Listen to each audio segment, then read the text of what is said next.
விருதுநகரில் எம்பி மாணிக்கம் தாக்கூரின் செயல்பாடுகள் குறைவாக இருப்பதாகவும் பாஜகவுக்கு வெற்றி வாய்ப்பு பிரகாசமாக உள்ளதாகவும் நடிகையும் பாஜக வேட்பாளருமான ராதிகா சரத்குமார் தெரிவித்துள்ளார். சிவகாசியில் நடைபெற்ற பாஜக கட்சி அலுவலக திறப்பு விழாவில் கலந்து கொண்ட அவர் பின்பு செய்தியாளர்களை சந்தித்தார். அப்போது எதிர்த்தரப்பு வேட்பாளரான எம்பி மாணிக்கம் தாக்கூர் தொகுதி மக்களை பெரிதாக சந்திக்காததால் அவர்கள் அதிருப்தியில் உள்ளதாகவும், இன்னும் கொஞ்சம் உழைத்தால் நிச்சயம் பாஜகவுக்கு அங்கு பெரிய வெற்றி கிடைக்கும் எனவும் நம்பிக்கை தெரிவித்துள்ளார். நான் கேள்விப்பட்ட வரைக்கும் அவர் மாணிக்க தாக்கூர் மேல அவர் நிறைய இந்த ஊருக்கு வந்ததில்லை, எதுவுமே அவர் செயல்பாடு கொஞ்சம் குறைவா இருந்ததாக சொல்றாங்க. மீதியெல்லாம் பார்க்கலாம்.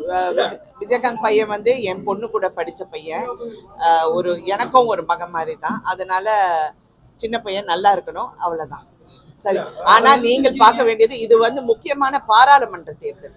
இது சட்டமன்ற தேர்தல் இல்லை.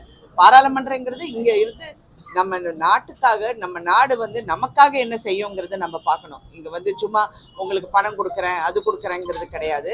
இங்க நல்ல திட்டங்கள் தீட்டப்படணும். இங்க வேலை வாய்ப்பு உருவாக்கி கொடுக்கணும், வீடு வசதி கொடுக்கணும், தண்ணீர் வசதியை பார்க்கணும்.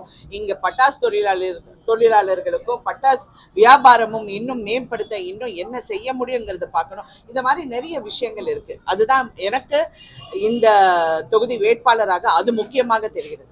நிகழ்ச்சி முடிந்து ராதிகா காரில் ஏறி செல்ல முயன்ற போது தொண்டர்கள் மற்றும் பொதுமக்கள் அவரை சூழ்ந்து கொண்டதால் அங்கு பரபரப்பு ஏற்பட்டது.